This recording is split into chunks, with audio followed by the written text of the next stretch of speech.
1 Kings chapter 15. In the 18th year of the rule of Jeroboam, son of Nebat, Abijah took over the throne of Judah. He ruled in Jerusalem 3 years. His mother was Maacah, daughter of Absalom. He continued to sin just like his father before him. He was not true-hearted to God as his grandfather David had been.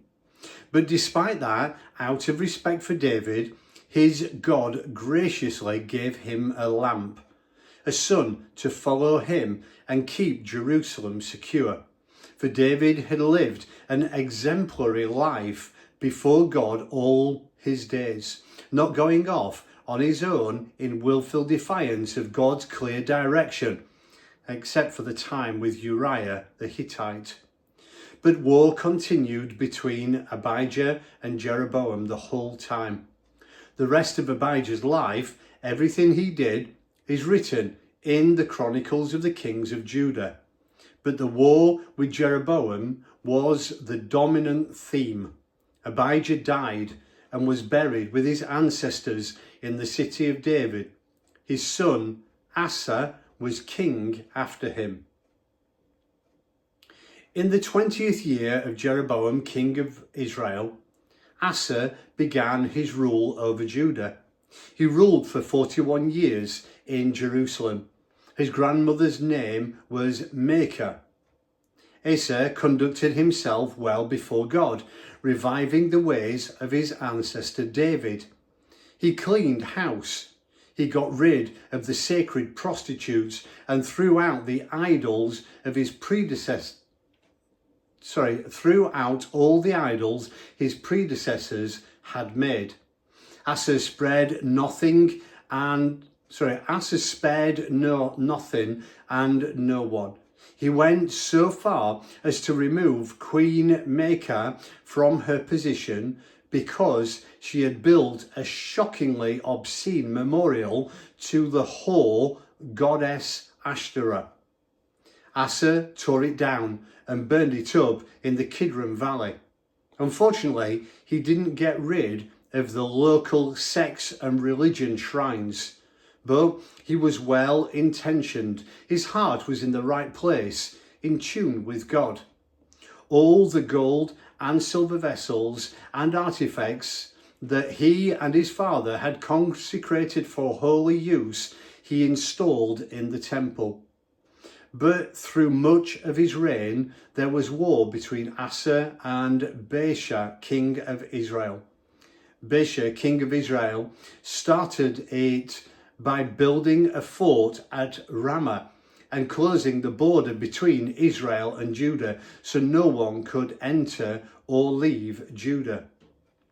Asa took all the silver and gold that was left in the treasuries of the temple of God and the royal palace, gave it to his servants and sent them to Ben-Hadad, son of Tabrimmon, the son of Hezion, king of Aram, who was ruling in Damascus, with this message: let's make a treaty like the one between our fathers.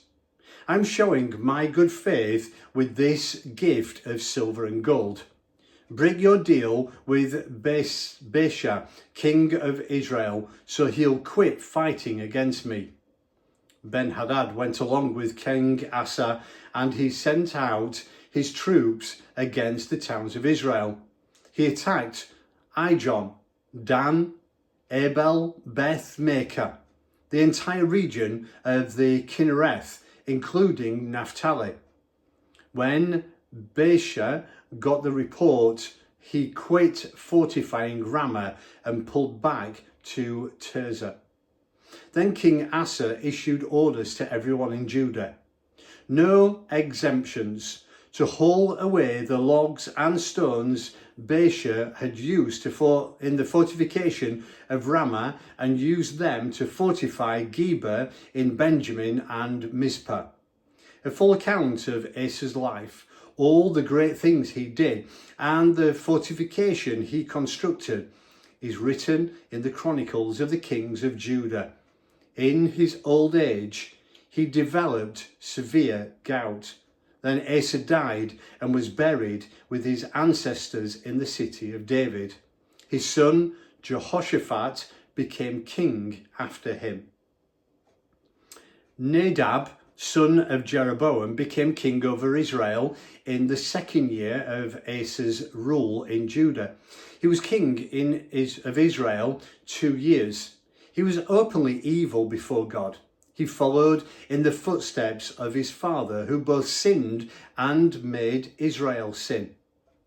Baasha, son of Ahijah of the tribe of Issachar, ganged up on him and attacked him at the Philistine town of Gibbethon, while Nadab and the Israelites were doing battle there.